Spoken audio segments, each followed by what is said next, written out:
Langsung saja membuka bagian firman Tuhan dalam kitab Efesus pasalnya yang keempat. Efesus pasalnya yang keempat. Mohon lampu bisa dinyalakan ya. Efesus pasalnya yang keempat, ayatnya yang pertama sampai dengan ayat yang ke-6 ya. Efesus pasal 4 ayat pertama sampai dengan ayat yang ke-6. Kita akan baca bagian firman Allah ini untuk kita pikirkan bersama, kita renungkan bersama, dan kita lakukan bersama. Amin, haleluya. Amin, amin. Oke, kita akan renungkan. Saya jemput Bapak Ibu kembali untuk bangkit berdiri untuk pembacaan firman Allah. Kita akan bacakan ayat 1 sampai dengan ayatnya yang ke-6. Saya mulai ayat 1. Kesatuan jemaat dan karunia yang berbeda-beda. Sebab itu aku, saya pertama Bapak Ibu ayat kedua ya. Sebab itu aku menasihatkan kamu, aku yang dipenjarakan karena Tuhan, supaya hidupmu sebagai orang yang telah dipanggil berpadanan dengan panggilan itu.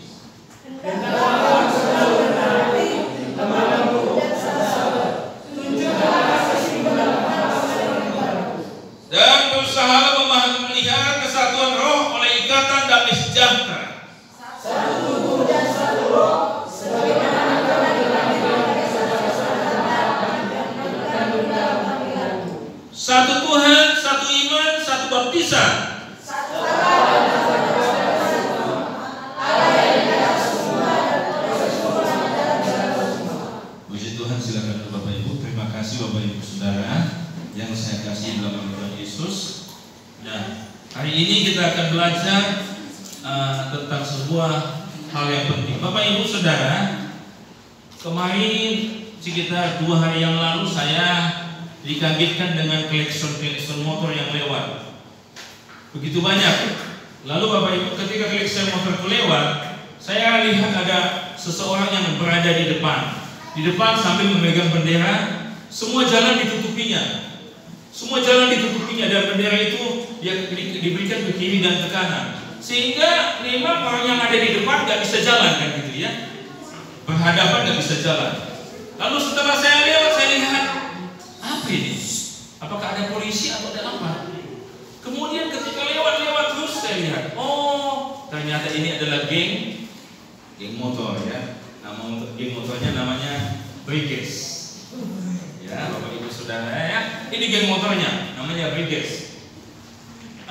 Bapak Ibu Saudara, saya senang dengan solidaritas, saya senang dengan persekutuan, saya senang dengan persatuan. Ya, saya senang dengan kebersamaan. Tetapi Bapak Ibu Saudara,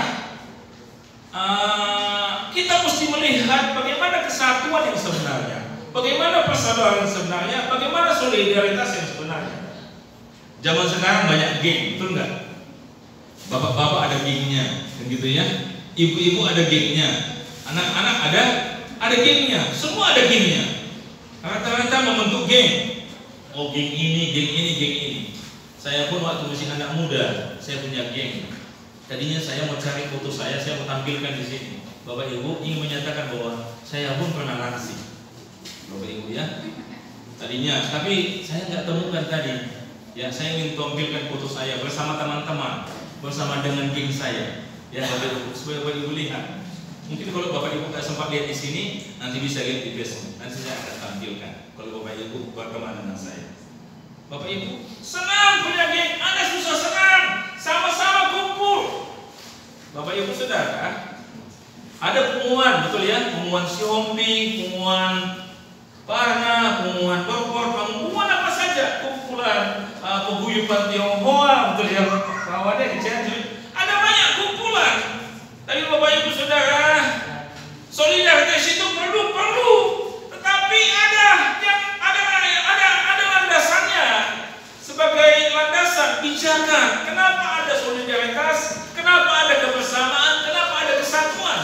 Karena kalau tidak ada landasan yang jelas, saya khawatirkan solidaritas atau kebersamaan atau kesatuan itu hanya bersifat semu. Bapak Ibu Saudara, karena itu kita akan angkat satu tema, yaitu hari ini adalah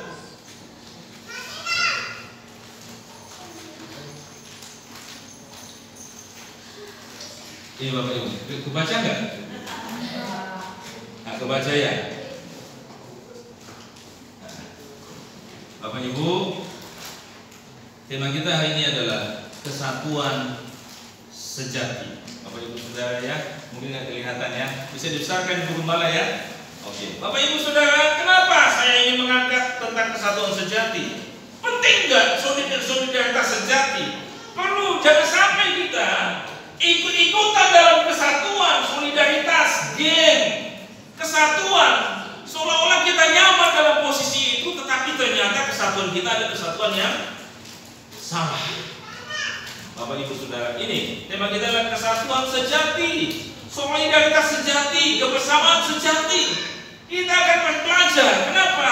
Ini penting sekali. Jangan sampai kita masuk dalam tempat yang salah, tetapi kita merasa nyaman di tempat yang salah. Bapak Ibu Saudara, bisa paham maksud saya? Ada orang bentuk yang kemarin itu. Coba Bapak Ibu, naik motor lalu jalan ditutup semua, seolah-olah dari depan nggak bisa jalan. Tempat sangat kecil. Solidaritasnya bagus kan, tetapi mengganggu, merugikan orang lain. Nah, kita akan belajar supaya kita mengerti solidaritas kita pas enggak, kesatuan kita pas enggak, kebersamaan kita tepat enggak. Penting sekali punya landasan dalam kesatuan. Solidaritas itu perlu ya. Perlu nggak punya sahabat? Perlu nggak punya komunitas?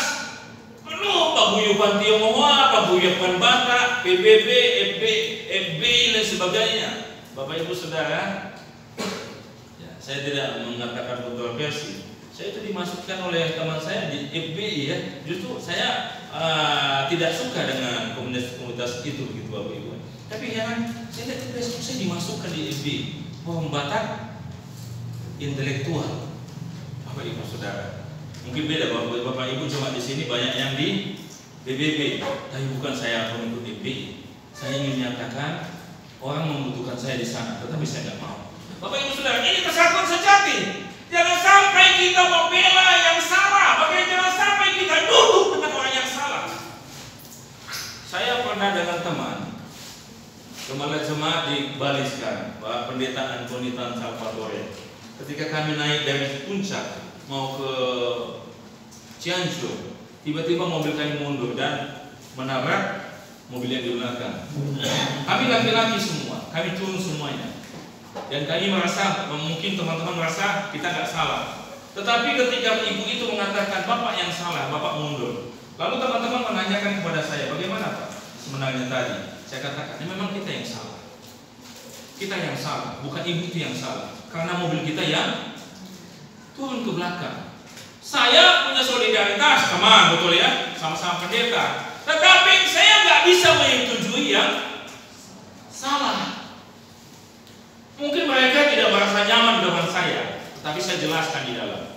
Kita ini hamba-hamba kebenaran, nggak bisa kita berpihak kepada sesuatu yang salah. Ini penting sekali. Ada komunitas, ada solidaritas, ada geng. Ini nggak apa-apa, tetapi yang sejati bagaimana, yang asli bagaimana, supaya kita nggak duduk dalam komunitas yang salah. Haleluya, jemaat Tuhan, ini perlu sekali ya. Bagaimana solidaritas yang sejati? Emas itu dapat berharga karena memiliki nilai, betul ya? Kalau nggak ada nilainya, maka dia nggak berharga juga, betul ya? Karena itu kesatuan sejati akan dapat dikatakan bernilai, akan dapat dikatakan asli, sejati apabila ia punya nilai. Ya, nilai-nilai apa yang dibangun dalam kesatuan sejati, dalam solidaritas sejati? Yang pertama adalah sama-sama kita baca 1, 2, 3. Dibangun atas dasar panggilan Tuhan. Jadi solidaritas sejati mesti dibangun atas dasar panggilan Tuhan.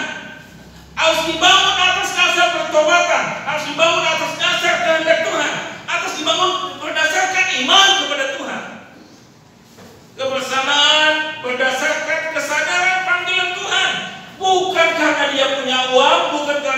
punya gelar, bukan karena dia punya pangkat, tetapi karena iman kepada Tuhan. Bukan karena satu warga, bukan karena satu suku, tetapi karena panggilan Tuhan. Ini adalah kesatuan sejati, Bapak. Kalau Bapak Ibu ingin kebersamaan sejati, ini mesti panggilan Tuhan. Coba kita lihat, baca ayat 1, sama-sama kita baca. 1, 2, 3. Sebab aku menasihatkan kamu, aku orang yang dipenjarakan karena Tuhan, supaya hidupmu sebagai orang yang telah dipanggil berpadanan dengan panggilan itu. Ada kata panggilan itu. Jadi Bapak Ibu Saudara, supaya hidupmu berpadanan dengan panggilan Tuhan. Firman Tuhan mengingatkan jemaat Efesus agar tidak melenceng dari panggilan Tuhan. Sebagai orang yang telah ditebus Tuhan dari hidup berdosa, menjadi benar bukan karena perbuatan baik, tetapi karena dibenarkan oleh Tuhan. Bapak Ibu Saudara, karena Tuhan telah membenarkan kita, maka kita orang yang percaya, jemaat Efesus yang percaya, mampu hidup benar. Sekali lagi loh, jemaat Efesus diingatkan bahwa Tuhan yang telah memanggil mereka menjadi benar, Tuhan yang telah menyelamatkan mereka menjadi benar, Tuhan yang telah menebus mereka menjadi benar, maka mereka hidup benar karena kehendak. Ini maksudnya Bapak Ibu Saudara. Jadi yang membenarkan mereka bukan perbuatan mereka, yang membenarkan mereka bukan karena komunitas suku, yang membenarkan mereka bukan karena harta mereka, yang membenarkan mereka bukan karena gelar atau pangkat mereka,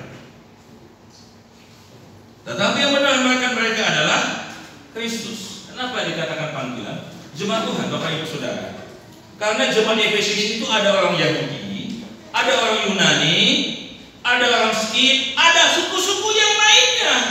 Jadi jemaat Efesus diingatkan, kalian membangun gereja, membangun komunitas, membangun persekutuan solidaritas.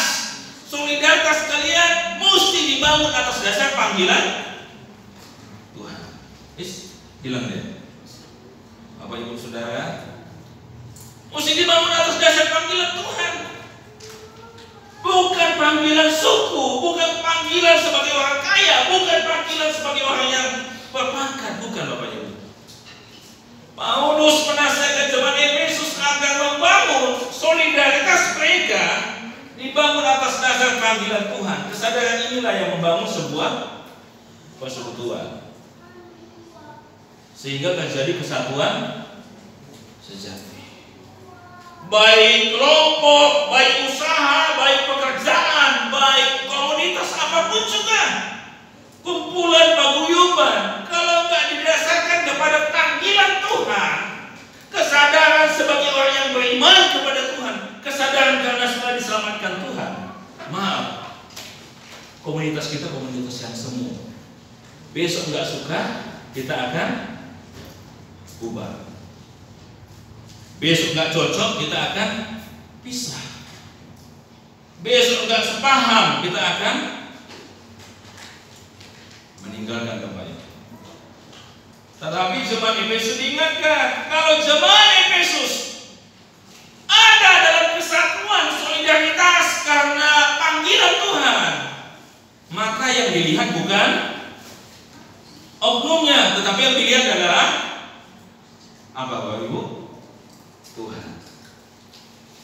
Kalau kita melihat orang lain punya kelemahan enggak? Punya kelemahan enggak?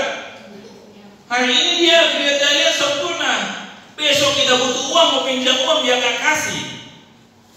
Semua kesempurnaan yang kita lihat kemarin itu menjadi rusak hari ini, Bapak Ibu Saudara. Hari ini kita lihat dia suami yang paling baik, tapi besok dia ngomong sesuatu yang mungkin tidak cocok dengan hati kita. Kita menganggap bahwa dia suami yang paling jahat. Hari ini dia istri yang paling baik kita lihat, tapi besok dia gak masak apa-apa, kita anggap dia istri yang tidak baik. Tetapi saya katakan bahwa solidaritas, komunitas, apapun dia, keluarga, mesti dibangun atas dasar panggilan Tuhan. Karena itu kalau mau bertemu mesti lihat sebagai saudara seiman. Saya sama kamu nggak bisa menikah karena latar belakang kita berbeda. Kalaupun kita menikah karena panggilan Tuhan. Haleluya. Paham maksud saya Bapak Ibu? Jadi nggak bisa saling menerima satu yang lain. Kenapa? Karena tidak dibangun atas dasar panggilan. Makanya yang bisa ngomong cuma yang punya uang, kan gitu ya? Betul? Yang ngomong cuma yang bisa punya pangkat. Tetapi kalau ada dasar panggilan Tuhan, semuanya bisa berbicara. Haleluya Bapak Ibu, jelas ya? Supaya hidupmu berpadan dengan panggilan Tuhan. Aduh, nggak kelihatan ini. Bisa dibesarkan ya? Bapak Ibu Saudara, bisa dibesarkan?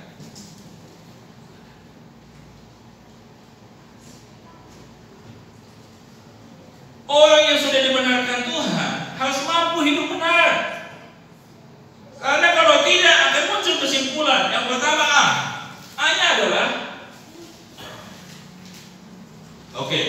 Oke, cukup, bisa. Apabila ia, boleh tadi, bisa. Apabila ia tidak bisa hidup benar sesuai dengan panggilan Tuhan, maka sebenarnya dia bukan orang yang telah dibenarkan Tuhan, tetapi pura-pura benar atau penipu kebenaran. Kalau nggak bisa hidup benar, kan gitu ya. Yang kedua, apabila ia tidak hidup sesuai dengan panggilan Tuhan, maka ia adalah orang yang merusak kebenaran. Yang ketiga, C, apabila ia tidak hidup sesuai dengan panggilan Tuhan, maka ia akan membangun kesatuan solidaritas, komunitas, bukan untuk kemuliaan nama Tuhan, tetapi mencari kemuliaan sendiri dengan motivasi yang sama. Saudara-saudara, panggilan Tuhan. Kalau ditanya sudah berapa lama kita jadi orang Kristen, masih kita akan katakan sudah lama, betul ya? 1 Tesalonika 4 ayat 7 berkata seperti ini, bahwa Anda bisa buka, silakan bantu. 1 Tesalonika 4 ayat 7. Alkitab berkata seperti ini, Tuhan memanggil kita bukan melakukan yang camar, tetapi yang suci, yang mulia, yang benar di hadapan Tuhan. Bisa baca, siapa baca? Nama Pinsa. Allah memanggil kita bukan untuk melakukan apa yang cemar, melainkan apa yang kudus. Ya. Tuhan memanggil kita bukan melakukan yang cemar. Karena itu orang yang sudah dibenarkan Tuhan, hidup dalam komunitas, dia mesti membangun di komunitasnya berdasarkan panggilan Tuhan. Sehingga di sana bicara tentang kebenaran. Bukan bicara tentang yang cemar, tetapi bicara tentang yang kudus. Bapak Ibu Saudara, apakah Bapak Ibu sudah yakin ditebus Kristus? Sudah yakin belum? Hah? Amin. Pertanyaannya, apakah Bapak Ibu membangun kehidupan berdasarkan hal-hal yang kudus, berdasarkan panggilan Tuhan? Coba pikirkan ini. Kalau kita merasa bahwa kita sudah ditebus Kristus, kenapa ya? Kenapa ya saya melenceng dari kebenaran Tuhan? Kenapa dikatakan begini? Dikatakan di sini, supaya hidupmu berpadanan dengan panggilan Tuhan. Hidupmu berpadanan dengan panggilan Tuhan. Mengaku orang percaya, tetapi kehidupannya tidak menunjukkan identitas sebagai orang yang telah dipanggil Tuhan. Mengaku Tuhannya itu Yesus Kristus, tetapi perilakunya tidak sebagai pengikut Kristus. Ini yang baik. Karena itu komunitas yang dibangun bukan berdasarkan pertobatan atau panggilan Tuhan. Komunitas itu sebenarnya tidak akan kuat. Dan biasanya siapa yang punya harta, punya gelar, ya, punya apa? Biasanya dia yang paling kuat. Bapak Ibu Saudara, Saya di keluarga Sihomik di Cianjur, saya adalah orang yang paling tua dari segi nomor di Kabupaten Cianjur. Semuanya adik saya, anak saya, cucu saya. Tetapi dalam keputusan saya selalu katakan, saya ingin supaya kita duduk sama-sama memikirkannya. Kenapa? Kita melihat tidak dari nomor saja, tetapi dari iman kepada Tuhan. Bapak Ibu Saudara, ini penting sekali. Itu yang pertama, Bapak Ibu. Bapaknya di Efesus ada orang yang mengatakan, aku sudah percaya Tuhan, tetapi hidupnya tidak menyatakan diri sebagai orang yang sudah percaya kepada Tuhan. Ya, Bapak Ibu ya, itu yang pertama. Yang kedua,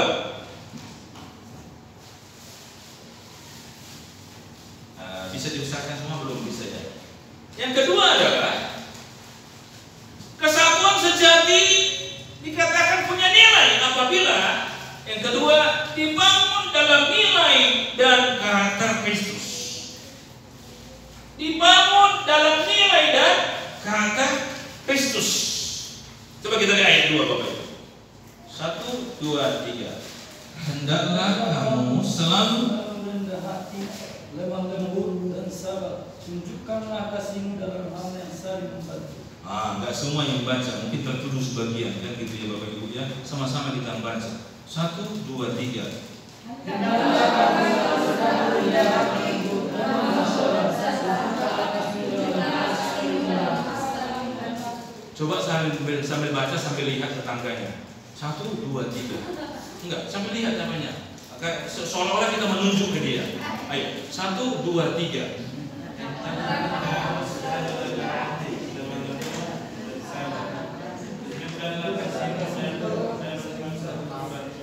Enggak semua bisa kan? Karena merasa tertuduh kali. Kan gitu ya. Hendaklah kamu, katakan kepada istri, pada suami. Hendaklah kamu, coba sekali lagi Bapak Ibu. 1, 2, 3. Hendaklah kamu Alois.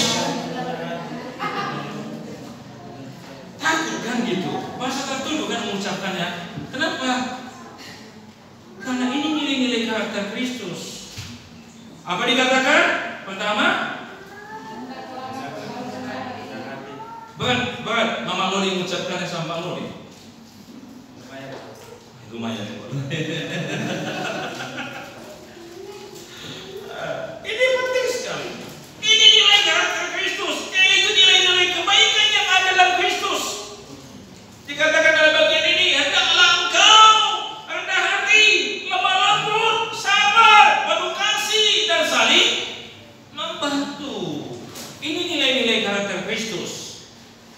Ya, saya sedang membuat judul disertasi nanti tanggal 6 Mei diuji tentang karakter Kristus, Bapak Ibu.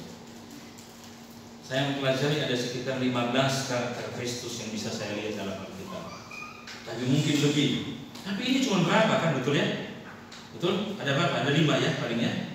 Tapi ada banyak karakter Kristus. Tapi dikatakan bahwa kepada zaman Efesus, hendaklah engkau rendah hati, lemah lembut, sabar, penuh kasih, saling membantu. Nilai-nilai karakter Kristus. Bagaimana nilai-nilai karakter Kristus? Coba Bapak Ibu. Bagaimana nilai-nilai karakter Kristus? Yaitu bagaimana Kristus memikirkan hal-hal yang baik. Lalu bagaimana Kristus memiliki sikap hidup yang baik. Ada nilai kepantasan. Pantas tidak saya ucapkan? Pantas tidak saya berbuat? Pantas tidak saya lakukan ini? Pantas tidak? Yang ketiga, bagaimana Kristus melakukan? Ada 3 Bapak Ibu. Ini karakter. Jadi kalau dikatakan karakter adalah bagaimana cara berpikir, bagaimana cara bersikap, bagaimana cara berbuat. 3 ini Bapak Ibu. Bagaimana cara berpikir, kan gitu ya? Positif enggak? Baik enggak? Bagaimana cara bersikap? Bersikap dalam ibadah, bersikap di pesta. Pantas enggak dalam ibadah, pantas enggak dalam pesta, kan gitu. Bersikap dalam berpakaian, bersikap dalam berbicara. Dan dikatakan dalam perbuatan. Bapak Ibu saudara-saudara yang saya kasih dalam nama Tuhan Yesus, ini penting sekali. nih. Mahatma Gandhi, Bapak Ibu pernah dengar Mahatma Gandhi? Belum ya? Mungkin. Kawan pernah dengar Mahatma Gandhi? Dia adalah tokoh agama Hindu. Agama Hindu, Islam, kawan. Dia adalah tokoh agama Hindu yang sangat dihormati. Dan dia mempelajari Alkitab, mempelajari tentang karakter Yesus di dalam Alkitab. Apa katanya? Hampir saja saya jadi orang Kristen. Tapi kenyataan saya tidak mau jadi orang Kristen. Saya adalah orang yang beragama Hindu. Saya kagum melihat karakter Kristus dalam Alkitab. Kan gitu ya. Tetapi ketika saya ingin menyatakan diri menjadi murid Yesus, saya kecewa dengan perilaku orang-orang yang mengaku Kristen. Kenapa? Karena dia mendapati orang-orang Kristen perilakunya tidak mengikuti karakter Yesus. Bapak Ibu Saudara, kegagalan kekristenan bukan apa? Karena orang Kristen tidak bisa menunjukkan karakternya sebagai orang Kristen yang sesungguhnya. Bapak Ibu Saudara, apakah kita suka akan kesatuan? Suka nggak dengan kesatuan? Suka nggak dengan solidaritas? Suka nggak dengan komunitas? Suka nggak? Saya percaya kita suka kan? Karena memang kita manusia, tidak bisa hidup sendiri. Kita butuh komunitas, kita butuh solidaritas. Orang sekarang bilang geng kan gitu ya. Perlu teman, diskusi, curhat. Tetapi persoalannya, apa motivasi kita membangun kebersamaan? Apakah ada nilai-nilai karakter Kristus dalam komunitas kita? Bapak Ibu Saudara, apakah kita semua sudah mengetahui hal-hal yang baik? Apakah kita memiliki sikap hidup yang baik? Bagaimana bergaul, bagaimana berbicara, bagaimana seharusnya bersikap? Apakah kita sudah menjadi pelaku kebenaran atau kita mencoba mengaburkan kebenaran itu? Bapak Ibu Saudara, jadi kalau komunitas tidak dibangun, pelayanan tidak dibangun, umuman tidak dibangun, paguyuban tidak dibangun atas dasar karakter Kristus, itu bukan kesatuan sejati. Biasanya di dalamnya mungkin karena punya uang, mungkin karena punya pangkat, mungkin karena punya gelar, mungkin karena punya sesuatu. Apapun itu namanya. Karena itu ketika orang buat sesuatu, ketika masuk ke sana Bapak Ibu tanya, apakah ada nilai-nilai pengajaran karakter Kristus di dalamnya? Ya lima ini aja. Apa katanya 5 ini? Yaitu rendah hati, lemah lembut, sabar, penuh kasih, saling membantu. Ada nggak di dalamnya? Kalau nggak ada, berarti ini bukan kesatuan sejati, Bapak Ibu. Saya ragu ini hanya untuk cari sesuatu. Apapun yang kita lakukan, nggak apa-apa kita masuk dalam kumpulan apa, kumpulan paguyuban apapun namanya. Ya, komunitas orang Jawa, komunitas orang Manado, komunitas orang apa, nggak masalah. Tetapi mesti ada lihat penekanan nilai-nilai karakter Kristus.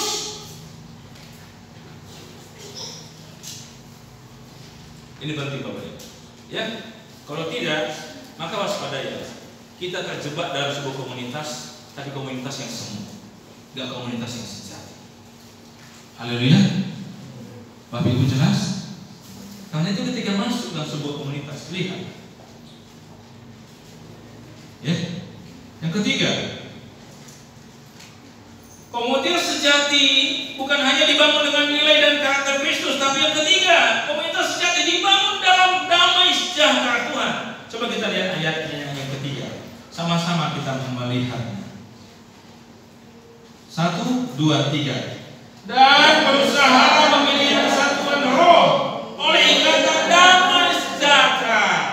Kalau dilihat kesatuan roh oleh ikatan damai sejahtera, oleh karena ikatan kehadiran Tuhan, oleh karena keikatan adanya Tuhan di dalamnya, maka persoalan perbedaan tidak menjadi masalah. Makanya dikatakan